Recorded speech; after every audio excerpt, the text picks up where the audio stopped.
21 oxygen plant मंगवाए गए हैं, जबकि बैंकॉक से 18 ऑक्सीजन टैंकर्स, क्रायोजेनिक टैंकर जो हैं वो इंपोर्ट किए जाने वाले हैं, जिनसे कोरोना से जंग लड़ने में मदद मिलेगी।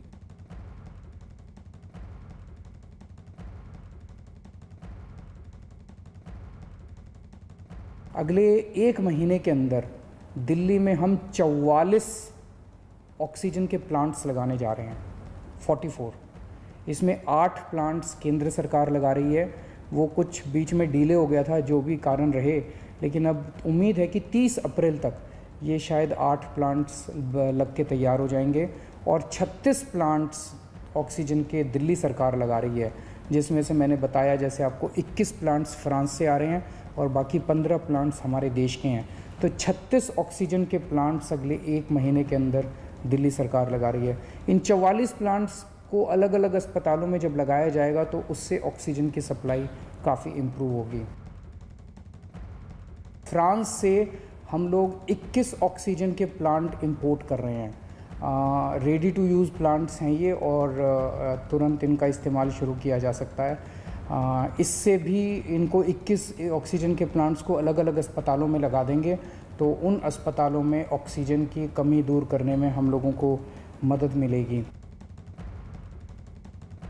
तो ऑक्सीजन के प्लांट्स तो लगेंगे ही, 44 प्लांट्स लगेंगे, लेकिन साथ ही क्रायोजेनिक टैंकर्स को भी इंपोर्ट किया जा रहा है, वो भी बैंकॉक से। और अरविंद केजरीवाल ने सेंटर से मदद मांगी है, ये कहा है कि आप ये परमिशन दें कि एयरफोर्स के विमानों का प्रयोग हम कर सकें इन 18 टैंकर्स को भारत लाने। चारों तरफ टैंकरों की कमी है, ऑक्सीजन तो फिर भी इधर उधर मिल जाती है, लेकिन टैंकरों की बहुत कमी है। तो दिल्ली सरकार ने बैंकॉक से 18 टैंकर इंपोर्ट करने का निर्णय लिया है।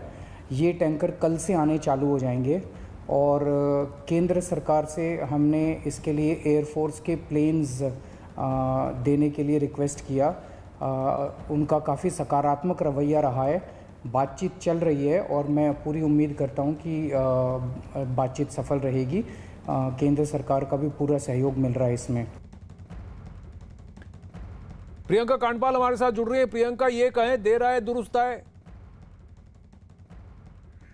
जी बिल्कुल, जिस तरीके से दिल्ली में हालात बने हुए थे, अब जिस तरीके से कहा जा रहा है कि 30 अप्रैल तक काफ़ी कुछ प्रोग्रेस देखने को मिल जाएगी, तो बिल्कुल देर आए दुरुस्त आए और शायद इसी की ज़रूरत है फिलहाल दिल्ली में। जिस तरीके से ऑक्सीजन को लेकर मारामारी है अस्पतालों में, दुकानों में, घरों में, अब ऐसे में सरकार का ये कहना कि ऑक्सीजन प्लांट्स लगाए जाएंगे तो जाहिर है उम्मीद की जा रही है कि ऑक्सीजन जो है वो इजीली अवेलेबल हो पाएगी हॉस्पिटल्स में भी, और साथ ही जो लोग अपने होम आइसोलेशन में रह रहे हैं, अपने पेशेंट्स के लिए घर में ऑक्सीजन सिलेंडर्स चाह रहे हैं या ऑक्सीजन जिनकी ज़रूरत रहती है रिफिलिंग की, तो कहीं ना कहीं जिस तरीके से अब कहा जा रहा है कि 30 अप्रैल तक ही रिजल्ट्स देखने शुरू हो जाएंगे। 8 जो प्लांट्स हैं उनको केंद्र सरकार लगाएगी, दिल्ली सरकार इसमें और प्लांट, तो 1 साल जो प्रिपरेशन टाइम था भले ही उसमें कुछ नहीं हुआ, लेकिन अब जिस तरीके से माना जा रहा है कि 1 हफ्ते में शायद कुछ अच्छा देखने को मिले। जी आनंद, 30 अप्रैल तक रुकना पड़ेगा इन प्लांट्स को लगने के लिए, लेकिन इसमें से 8 अमित पांडे, इनकी तो अप्रूवल पहले ही हो चुकी थी, जबरदस्ती की इस लाल फीता शाही में अटका हुआ था। और कहीं ना कहीं अगर ये 8 ऑक्सीजन प्लांट्स होते, जो ऑक्सीजन की किल्लत हमने देखी है दिल्ली में, उससे पार पाने में बहुत मदद मिलती। जी, न केवल दिल्ली में बल्कि देश के अलग अलग हिस्सों में ऑक्सीजन की इसी तरीके से कमी थी और ये जो 8 प्लांट थे इनको बन जाना चाहिए तो बहुत सारी जो जिंदगियां थी वो बच सकती थी, क्योंकि अभी के आकलन में विशेषज्ञों द्वारा ये सामने आया है कि ऑक्सीजन की कमी की वजह से ही काफी ज्यादा मौतें हो रही हैं और जो मरीजों की जो हालत बिगड़ रही है वो भी ऑक्सीजन की कमी की वजह से बहुत ज्यादा बिगड़ रही है। तो एक तरीके से हम कह सकते हैं कि ये बहुत बड़ी जो चूक थी, बहुत बड़ी गलती थी जो इन प्लांट का न बनना, न ऑपरेशन होना, अस्पताल में न सप्लाई होना, जरूरतमंद मरीजों को न पहुंच पाना। और अब जब मुख्यमंत्री ये घोषणा करते हैं तो हमें यह उम्मीद करनी चाहिए कि कम से कम अब ये बनेंगे जल्द से जल्द। प्राथमिकता सभी एजेंसियों की यही होनी चाहिए कि ये प्लांट बने, ऑक्सीजन का उत्पाद हो और जो तड़प रहा है मरीज बिस्तर पर उस तक ऑक्सीजन पहुंचे। मैं दर्शकों को एक बात बताना चाहूंगा कि 2 सितंबर 2020 में 162 ऑक्सीजन प्लांट्स देश भर में लगाने का फैसला किया गया था। 162 प्लांट्स, और इसके लिए 201 करोड़ रुपए प्रधानमंत्री के पीएम केयर्स फंड से जनवरी में इसको रिलीज भी किया गया। आज हम अप्रैल में हैं 18 अप्रैल को जो डेटा मिला है उसमें बताया जा रहा है कि इन 162 प्लांट्स में से सिर्फ 33 इंस्टॉल हुए हैं और अप्रैल के अंत तक फिर 59 और होंगे और मई के अंत तक 80 होंगे। इतनी देरी क्यों? अगर ये प्लांट्स पहले ही इंस्टॉल हो गए होते हैं तो क्या देश में जो हम ऑक्सीजन की किल्लत देख रहे हैं और जिसकी वजह से लोगों में त्राहिमाम जो मचा हुआ है, इसमें क्या कमी नहीं होती? कहीं ना कहीं बहुत ढीलापन नहीं देखा हमने। दिल्ली में ही 8 प्लांट्स इंस्टॉल होने थे, उसमें से सिर्फ 1 इंस्टॉल हुआ है। अब दिल्ली के मुख्यमंत्री ने यह भी ऐलान किया है कि 10 मई तक 1200 आईसीयू बेड भी तैयार होंगे। जीटीबी हॉस्पिटल के सामने एक रामलीला मैदान है, वहाँ पे हम 500 आईसीयू बेड्स तैयार कर रहे हैं। एलएनजेपी अस्पताल के सामने अपना जो मेन रामलीला मैदान है, वहाँ भी हम 500 आईसीयू बेड्स तैयार कर रहे हैं और राधा स्वामी सत्संग में हम 200 आईसीयू बेड्स तैयार कर रहे हैं। तो ये 1200 आईसीयू बेड्स गंभीर मरीजों की देखभाल के लिए, ये 1200 आईसीयू बेड्स 10 मई तक बन के तैयार हो जाएंगे। इससे मुझे लगता है कि लोगों को भी बहुत राहत मिलेगी और पूरे सिस्टम को बहुत राहत मिलेगी जो अभी पूरी तरह से स्ट्रेच हो गया है। इस वक्त सबसे ज़्यादा डिमांड आईसीयू के बेड्स की है। मेरे पास जितने फ़ोन आते हैं, सर कहीं से आईसीयू के बेड का इंतज़ाम कर दीजिए, कहीं से आईसीयू के बेड का इंतज़ाम कर दीजिए। और पूरी कोशिश करने के बावजूद इस समय अस्पताल ओवरलोडेड है। हर अस्पताल कैपेसिटी से ज़्यादा काम कर रहा है, बेड भरे हुए हैं, आईसीयू बेड्स भरे हुए हैं। तो आईसीयू बेड्स को बहुत बड़े स्तर पे विस्तार कर केंद्र सरकार ने 500 आईसीयू बेड्स हम लोगों को बना के दिए डीआरडीओ के एयरपोर्ट के पास। और आपको जान के ताज्जुब होगा कि वो प्लांट जैसे ही बन के तैयार हुए, जैसे ही हमने अनाउंस किया, 3 घंटे के अंदर 500 के 500 बेड भर गए। केवल 3 घंटे के अंदर। इतने सीरियस मरीज घूम रहे हैं जो इलाज ढूंढ रहे हैं। अब चौंकाने वाली बात यह है प्रियंका कि एक तरफ मुख्यमंत्री अरविंद केजरीवाल कहते हैं 500 बेड का आईसीयू जो यूनिट है डीआरडीओ का वो 3 घंटे में फिल हो गया, लेकिन टेस्टिंग की रेट्स इन्होंने कम कर दी हैं। अहम सवाल है क्योंकि 8 दिन पहले की अगर बात करें तो 1 लाख से ज्यादा टेस्ट आनंद हो रहे थे और कल हुए हैं 57,000 टेस्ट, जिसमें से 20,201 पॉजिटिव आए हैं। तो ये टेस्ट क्यों कम हो रहे हैं? जब से लॉकडाउन लगा है तब से तकरीबन 70,000 के लगभग टेस्ट हो रहे थे, लेकिन कल 57,000 टेस्ट हुए। और उस पर भी सबसे बड़ी बात कि सबसे बड़ा दिल्ली में मौत का जो आंकड़ा है 380 मौत 24 घंटे में रिकॉर्ड की गई। ये टेस्ट कम होते जा रहे हैं और उसके बावजूद जो पॉजिटिविटी रेट है, संक्रमण दर जिसे कहा जाता है, वो 35 पार कर चुका है 1-2 हफ्तों के बीच में दूसरी बार। तो कहीं ना कहीं भले ही टेस्ट कम हो रहे हैं, लेकिन उसके रिजल्ट्स भी बता रहे हैं कि अगर आप एक एवरेज लगा लीजिए, अगर 57,000 लोगों में से 20,000 लोग पॉजिटिव आ रहे हैं तो दिल्ली में क्या हालात चल रहे हैं। और जाहिर तौर पे जो मॉडरेट सिम्टम वाले लोग हैं या जो सीवियर सिम्टम वाले लोग हैं, उनको अस्पताल चाहिए, उनको ऑक्सीजन सिलेंडर चाहिए, उनको वेंटिलेटर चाहिए। तो ऐसे में ये बाजारों में नहीं, अस्पतालों के बाहर ही नजर आएंगे। तो अगर आप कोई भी कोविड केयर सेंटर खोलते हैं, चाहे डीआरडीओ की बात की जाए, ये साथ ही जो अक्षरधाम में खोला गया कॉमनवेल्थ, वो घंटों के अंदर भर गए। तो लोगों की डिमांड बहुत ज्यादा है और उस हिसाब से इंफ्रास्ट्रक्चर नहीं है।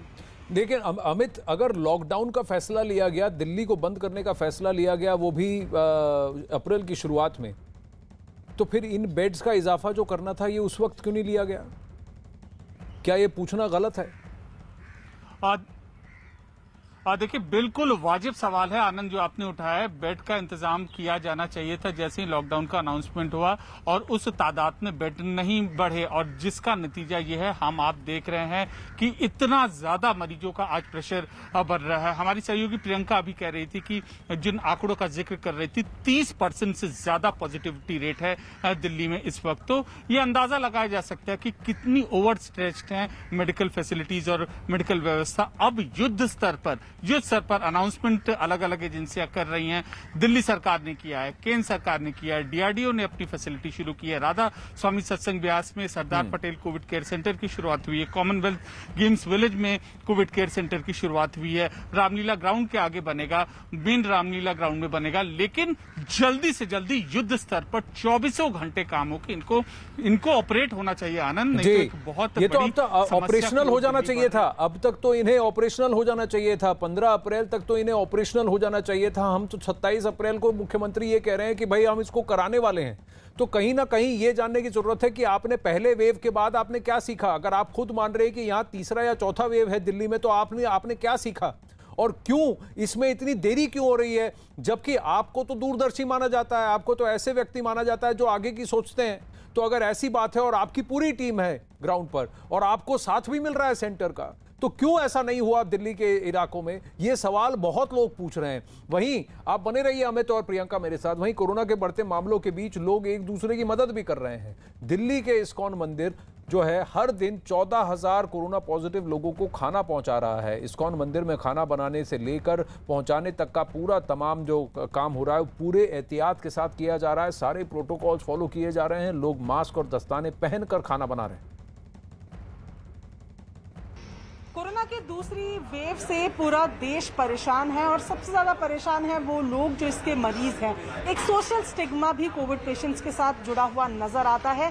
ऐसे में इस वक्त हम मौजूद हैं इस्कॉन द्वारका में, जहां आप देख रहे हैं कि खाने की ये तमाम प्लेट्स लगी हुई हैं, जिसमें रोटी, चावल, दाल, सब्जी जैसी जो न्यूट्रिशियस खाना है उसको फिलहाल पैक किया जा रहा है।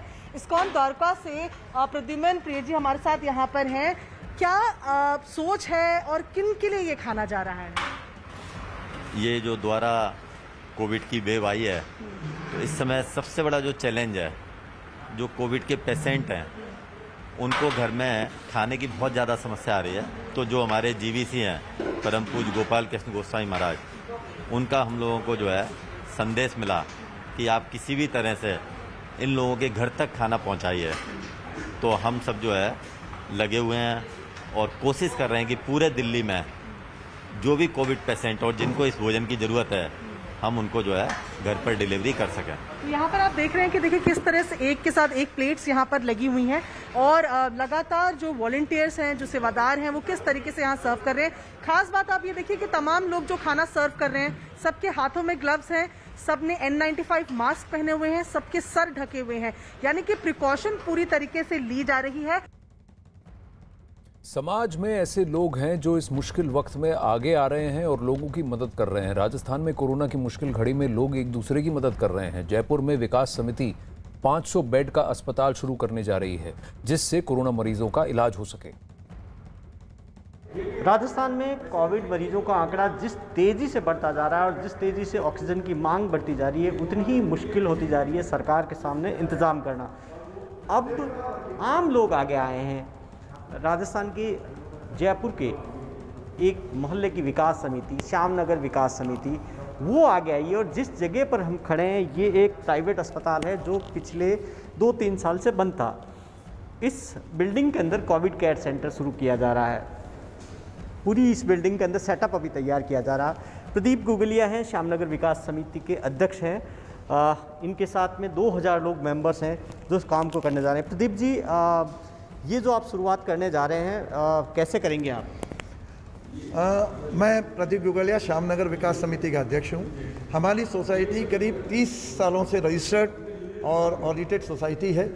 बहुत सारे लोगों ने महसूस किया, अभी में हमने देखा है कि हमारे आसपास के लोगों को बहुत दिक्कत हो रही है, ना बेड मिल रहे हैं, ना ऑक्सीजन मिल रही है, बहुत तकलीफ हो रही है, दर दर हर हॉस्पिटल में घूम रहे हैं। तो हमने कोई तरीका सोचा। हमें जैन समाज, मैं भी जैन हूँ, जैन समाज से ये सहयोग मिला कि हॉस्पिटल हमारा बंद है, आप ले लीजिए। तो ये हॉस्पिटल जिसमें 5 फ्लोर से है, ये हॉस्पिटल हम 500 बेड का बनाने का प्रयास कर रहे हैं। 500 बेड का बना रहे हैं। और देखिए कि यहाँ पर सरकार की ओर से जयपुर के CMHO नरोत्तम शर्मा वो विजिट कर रहे हैं। तो एक तरह से ये सरकार और जनता की पार्टनरशिप हो रही है। समाजी सर बताएं कि ये जो किस तरीके से ये पहली पार्टनरशिप है पब्लिक के साथ आपकी? क्योंकि जिस तरह से हमारा जो संक्रमण बढ़ रहा है कोरोना का और हमें बेड की, ऑक्सीजन की, सबकी आवश्यकता पड़ रही है, इसे देखते हुए सरकार ने कोविड केयर सेंटर का विस्तार करने का निर्णय लिया है। उसके चलने प्रथम हमने बीलवा के अंदर 5000 बेड की जगह हमने ले ली है। उसमें 1000 बेड का हमने आज कोविड केयर सेंटर शुरू भी कर दिया है।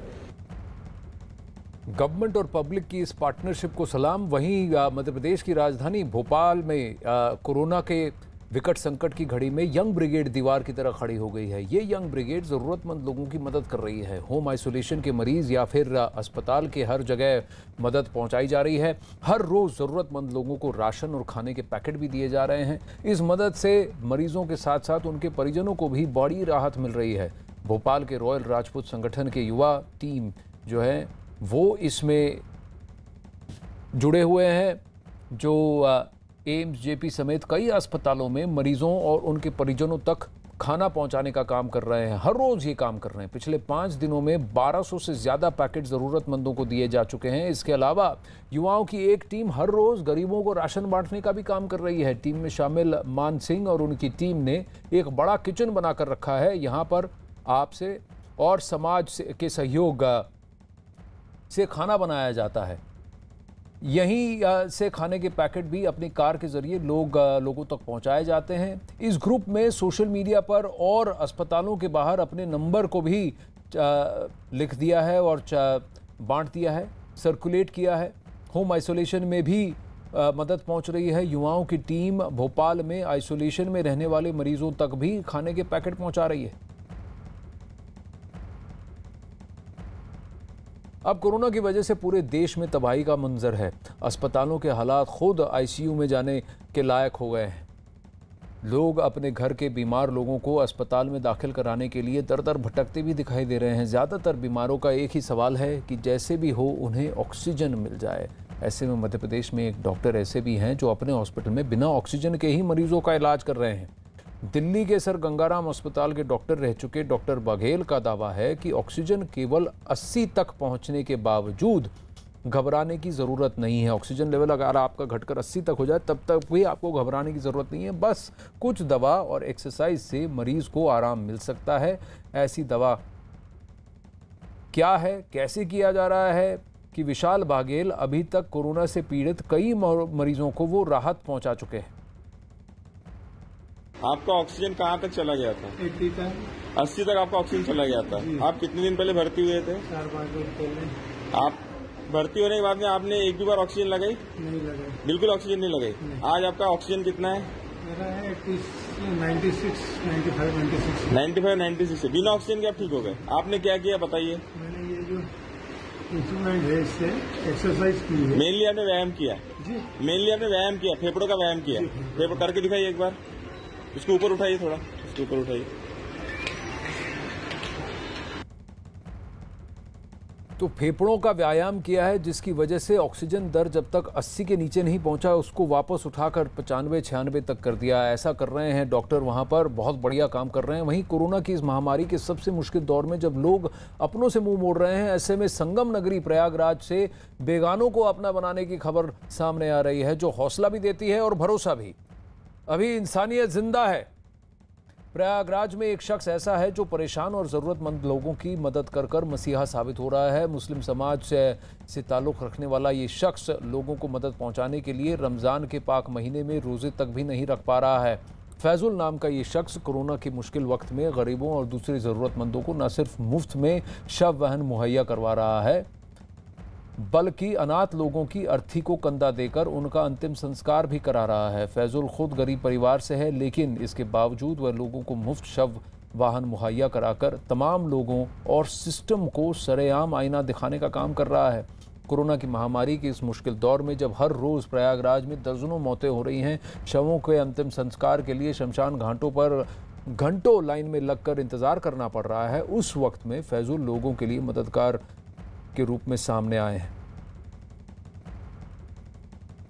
लिए नहीं सोचते कि हम कपड़ा बनवा लें, जूता पहन लें, ये सब नहीं सोचना है। सिर्फ जनता सेवा भाव में लगे रहते हैं। उससे कोई पैसा नहीं लेते। देते रही हुआ, भंडारा हुआ, मिलाद हुआ, पानी पिलाना हुआ, टाली पे कहीं पानी चला जाए पानी घर घर देना हुआ, ये सब काम मेरा समाज सेवा। तो आप क्या इस पे सब धर्म के लोगों को लेके सब धर्म के लोगों को फैसिलिटीज फ्री देते हैं? हाँ, फ्री देते हैं। कब्रिस्तान पहुँचाना हुआ, शमशान घाट पहुँचाना हुआ, सबका काम मैं करता हूँ। फैजुल को सलाम। वहीं भारतीय सेना और उसके जवानों की काबिलियत और जांबाजी पर तो कोई सवाल नहीं उठा सकता, लेकिन सेना के लोग हर मुसीबत के वक्त जिस जांबाजी के साथ अपने हुनर का परिचय देते हैं तो हर सुनने वाला सैल्यूट देने में ज़रा भी देर नहीं करता। इस कोरोना महामारी की दूसरी तबाही भरी लहर के बीच भी सेना की जांबाजी का ऐसा ही एक वाकया सामने आया है। भारत और पाकिस्तान की सीमा से सटे सरहदी इलाके बाड़मेर से, जहां भारतीय सेना के सिर्फ 40 जवानों ने महज 3 घंटे के अंदर ऑक्सीजन वाले 100 बेड का अस्पताल बना दिया।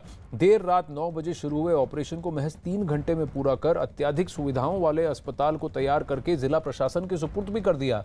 सेना ने जिला अस्पताल के पास कस्तूरबा गांधी आवासीय विद्यालय एवं बालिका छात्रावास भवन में बनाए इस अस्पताल में उन कोरोना मरीजों को रखा जाएगा जिनका ऑक्सीजन लेवल कम हो गया है।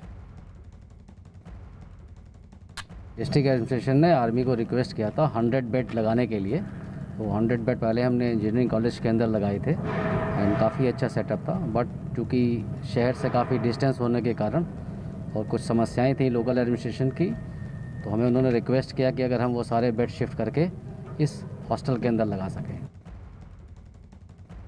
ये बालिका छात्रावास एक तो ये वाला है और बाकी अपने कस्तूरबा गांधी वाला, दोनों मिला के अभी आर्मी के द्वारा 100 बेड्स की व्यवस्था की जा रही है, जो इन्होंने पहले इंजीनियरिंग कॉलेज में व्यवस्था की उसी को इधर शिफ्ट किया है।